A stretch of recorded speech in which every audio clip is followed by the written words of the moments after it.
그러고 이제 그 2, 3년째는 심어놓은 지 2년, 3년 되면은 첫 해와 같이 4월 상승경에 살면서 비료를 시비하고, 근데 저거는 비료는 주지 말고 풀은 꼭 뽑아줘야 돼요. 근데 저것도 굉장히 그 글리시리자 우라렌시스는 글라브라에 비해서 추세가 약해요. 그러니까 더 플렉시블하지, 그러니까 연해요. 연하다는 얘기는 병충해의 피해를 더 쉽게 입어요, 연한 것들은. 그래서 뭐든지 연하게 키워지면 병충해에 약합니다. 그래서 결국에는 긴맥이 한다는 게 풀 뽑는다는 얘기거든요. 근데 풀만 뽑는 것이 아니라 호미를 가지고 하다 보면은 이 표토를 파쇄해주는 그런 효과가 있는 거 호미질을 하면서, 그래서 흙이 뒤집어지는, 안 보이지만서도 말이죠. 근데 이렇게 뽑아도 흙이 조금씩 딸려오잖아요. 그러면 뒤집어지잖아요, 그러면 흙은. 그래서 계속 이 호미를 쫙주는 것. 그러면 또 그 다음에 발화하려고 이미 흙 속에서 출하가 돼 있는 놈들이 햇빛 올라오기 전에 이게 쫙주면 그게 노출되면서 안 보이지만 우리 눈에는 그런 것들이 잡초를 방지해 주는 거. 있는 것도 뽑지만서도 나오려고 대기하고 있는 놈들이 못 나오게 하는 효과도 있는 겁니다. 그래서 긴맥이라고 하는 것은 그 옛날 농사에서는 긴맥이하고 같이 하는 게 북죽이에요. 흙을 더 걷어 올려주는 거. 그거 이제 북죽이라 그러잖아요. 그래서 김을 매면서 풀도 뽑으면서 흙도 흔들어주고 그 포기 사이로다가 흙을 복토를 해주는 거. 근데 이제 너무 연약한 식물체에다가 복토를 해주다 보면은 초기에 참깨 같은 거 올라올 때 그 무슨 같이 올라와요. 근데 그걸 갖다가 흙 갖다 이렇게 꾹꾹 눌러줘. 그러면 다 거기 기스나서 금방 병 나요. 애기 다루시 다뤄야 되고 그 복토한다 꾹꾹 눌러주고 그러면 거기 기스 나쁘면 안 보여요, 사람 눈에는. 근데 기스가 나쁘면 금방 거기다가 병균이 침투하고, 보통 대부분의 그 소일본이라 해서 보통 병균들이 토양 속에서 잠복해 있으면서 계속 식물체를 가해하고 먹고 사는 거거든요. 그래서 이 긴매기를 꼭 해주는 것은 북주기하고도 영향이 있는 거다. 그런 얘기를 하는 겁니다. 그리고 종자 직파 또는 종자를 바로 심는 것 또는 포복경을 봄철에 파종을 한다. 저기한테는. 그리고 정식 직구 당연히 가물 때는 물 줘야 되는데 지금 우리가 심어놓고서 엄청 가물었어요, 그죠? 근데 물을 안 줘가지고 출하하는 것이 굉장히 늦어진 거예요. 그때 그냥 바로 그때 내가 봤을 적에는 토양 수분이 그런 정도면 이렇게 지어봤을 적에 뭉쳐지면 70% 했잖아요. 그러면 충분해요. 근데 계속 가물었잖아. 그럼 물 좀 줬어야 되는데 그 좀 가물어서 좀 늦었어요. 근데 지금은 이제 좀 많이 올라오고 있으니까는. 그러다가 생육 중기만 되면은 가뭄에 견디는 힘이 저 사막에서 살던 씨가 그런 씨기 때문에 가뭄엔 잘 견뎌요. 감초 같은 것은. 근데 오히려 비가 많이 오고 하는 그 우기에는 병이 역시 또 많이 나고. 근데 모든 관리는 다 그래, 농작물이 다 그래요. 다. 근데 이제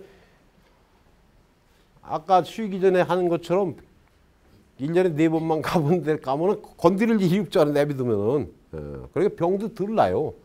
가서 주물럭거리면 병 나는 거예요. 다 사람 손에 옮기고 사람 발자국에서 옮기고 다 그래 옮겨지는 거예요, 이게. 그러니까 내비두면은 병 덜 나요. 그래서 그 몇 년 동안 안 죽는 놈은 생명력도 강인한 거고 또 축적된 2차 대생산물도 많고 그러니까 약효는 다 좋아지는 거고.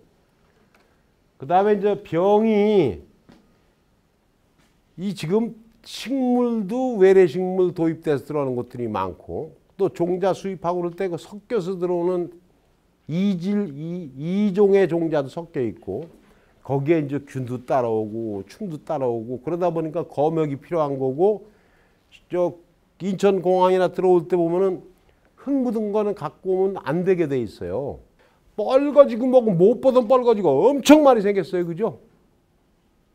벌레가 그거 왜 무슨 뭐지 왜 그냥 징글지 아니 새까맣게 꼬이는 과수밭에 꼬이는 그거 뭐야 그거?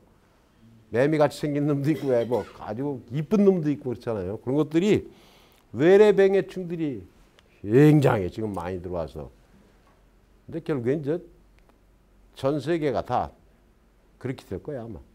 이 검역이라는 것은 우리는 너무 검역에 신경을 안 써요. 사실.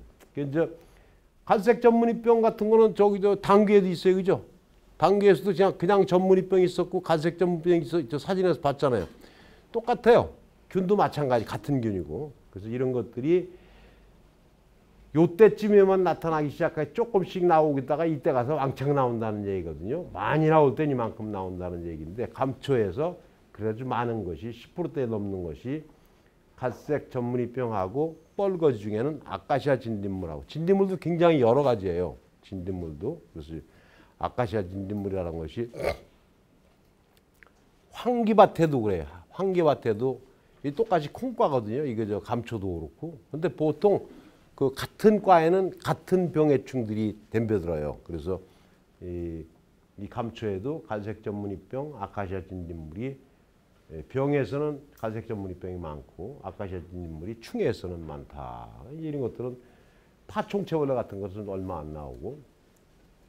갈색 전문이병이라는 건 사진이 잘 보이시나 몰라도 이런 식으로 다 되는 거예요. 이런 식으로다가. 그 당귀 같은 것도 보면은 갈색 전문이병이 갈색으로 있다가 나중에는 퍼지면서 다 말라버린다고 그랬잖아요. 이거 당귀에서 똑같이 여기서 똑같이. 근데 이제 당귀 이파리가 넓어요. 이파리가 지금 이제 당귀 올라온 것들은 꽤 컸어요. 근데 그거 조금 더 있다가 그 잘라서 쌈싸 먹으면 쌉쌀하면 괜찮아요. 조금 지금 정도면 부드러운데 아직은 어려요. 근데 그 우리 약초 심은 바로 밑에 줄 무슨 공동체에서 중간에 보니까는 당귀 심어놨는데 몇 폭이 있던데 그건 이파리가 쌈싸 먹기엔 조금 지났어요. 뻣뻣해져. 그러니까 어렸을 때 유들들한테는 그 쌉쌀한 향이 있는데 당귀 이파리가 그 주로 이제 뭐라 그런 거죠? 그거 쌈밥집에 가서 나오는 건 일당귀고 일당귀 이파리. 근데 또 슈퍼에서도 당귀 이파리 팔아요.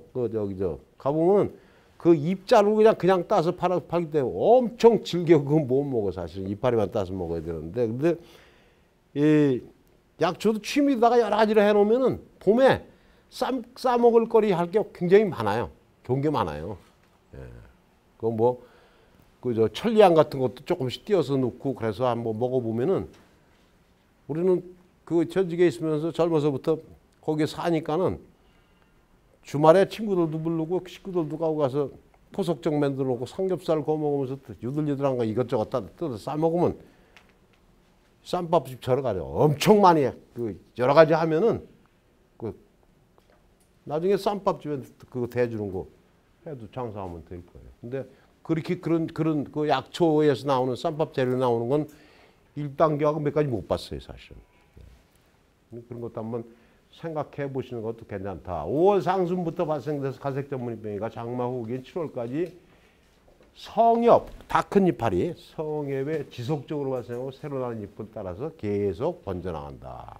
그러니까 저렇게 이병된 식물체를 발견을 하면은 그냥 뽑아서 태워라. 근데 뽑아서 그 자리에 놔. 그러면 포부나 많아요. 그게 다시 토양을 통해서 딴 데로 또 전염이 되거든요. 그래서 소각하는 걸 원칙인데 잘 안 해. 귀찮아서.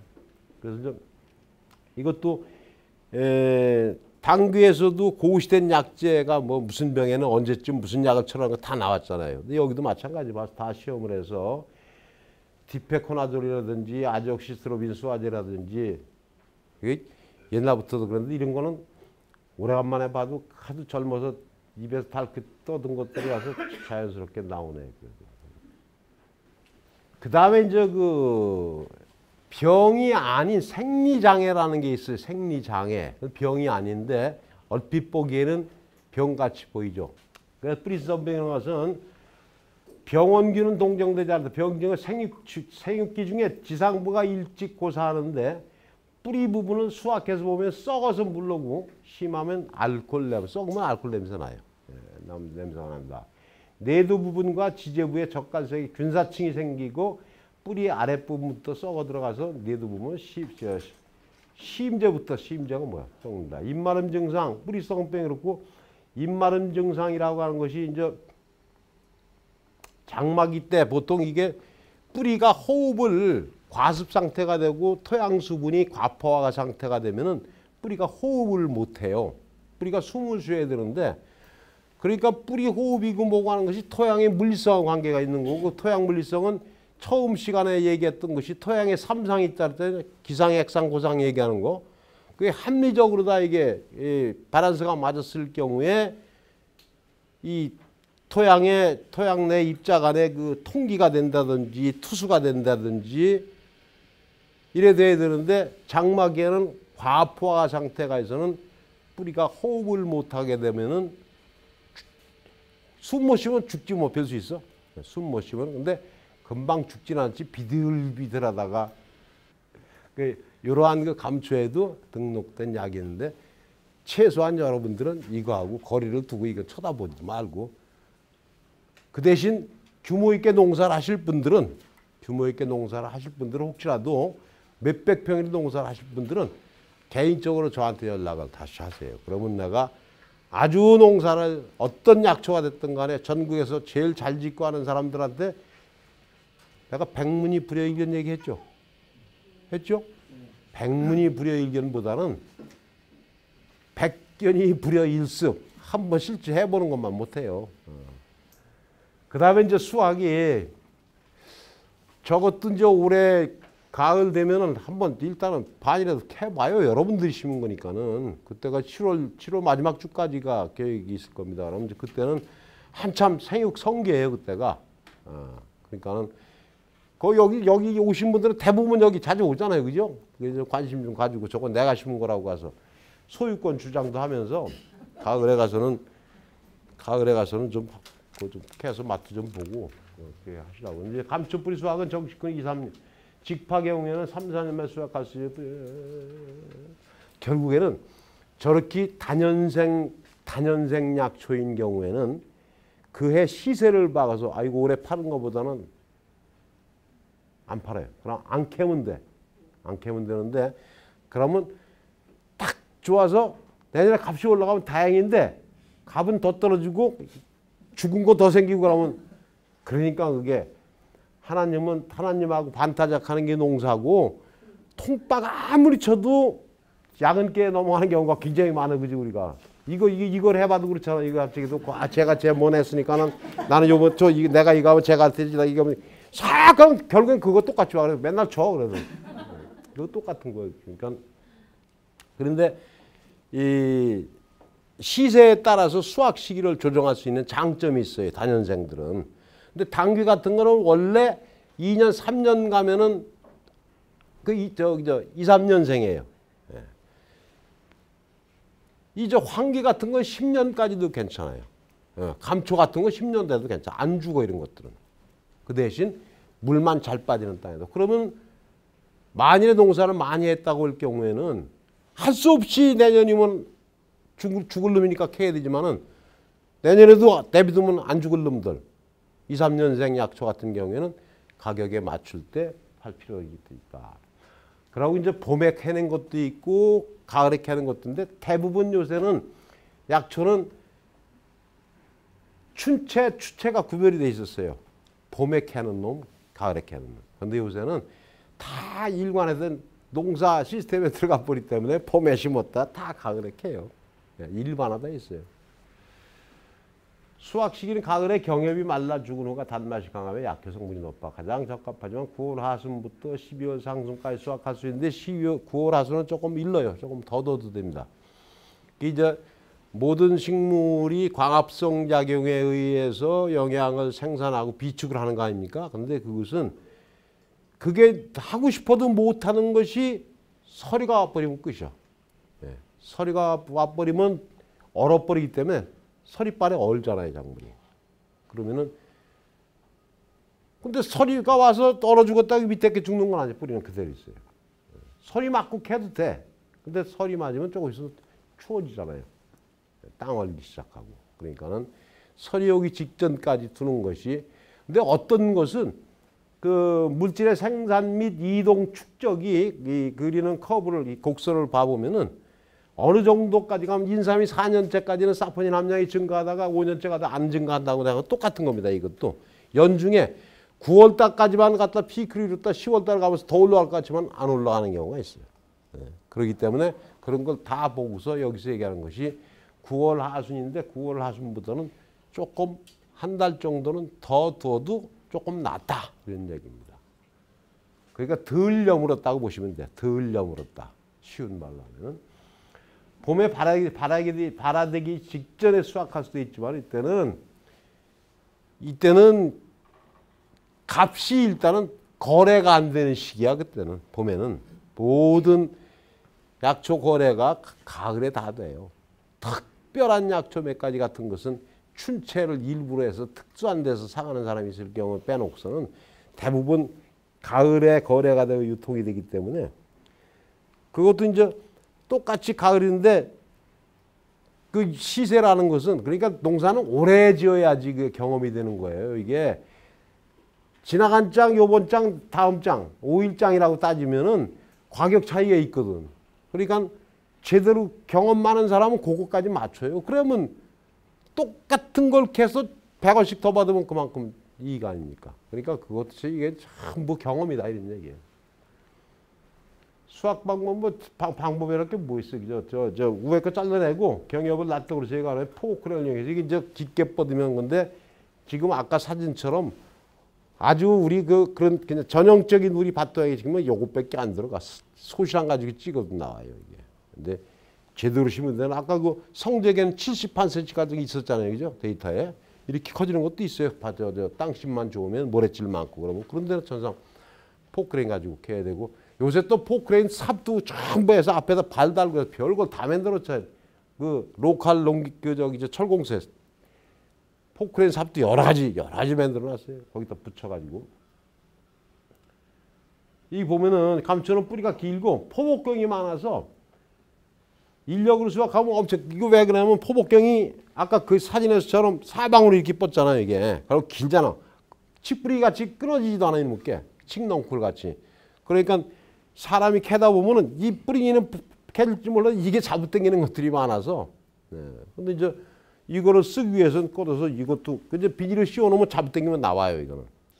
그리고 이제 이게 세척 박비 절단 가공 과정을 이게 이제 표준 제조 공정이라서 이것도 제약 엄면하고 이제 우리나라 법이 웃기는 게 많은데 이 감촉 씻고 자르고 봉투 담고 이것도 면허가 제약입니다. 제약 면허에. 그러면 거기 약사 둬야 되고 뭐 실험실 있어야 되고 아이고 엄청 건조는 생약 규격집에 되면 생약은 별도의 규정이 없는 한 60도 이하의 저온에서 말려야 된다는데 60도가 넘어가면은 정유 생약인 경우에는 휘발을 합니다.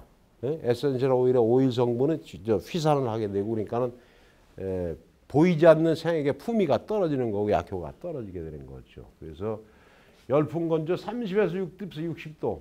그런데 6시간 내지 12시간 건조하고 잘라서 다시 한번 재건조한다 그러는데 이 경우에 기존의 완전 건조 수침 절단 재건조하는 것에 비해서 건조량이 70% 이상 절감된다. 절단 시 절단이 사용해 감초의 분해 소용이 많기 때문에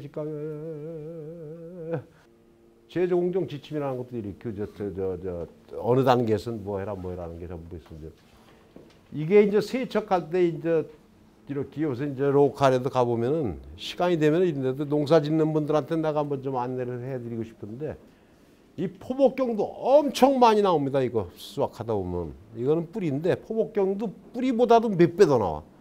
근데 그거 그냥 갖다 감춰 써도 돼. 내가 볼 때는 똑같은데 뭐 그리시 잡장 좀 작을 뿐이지 당도 똑같이 나오고.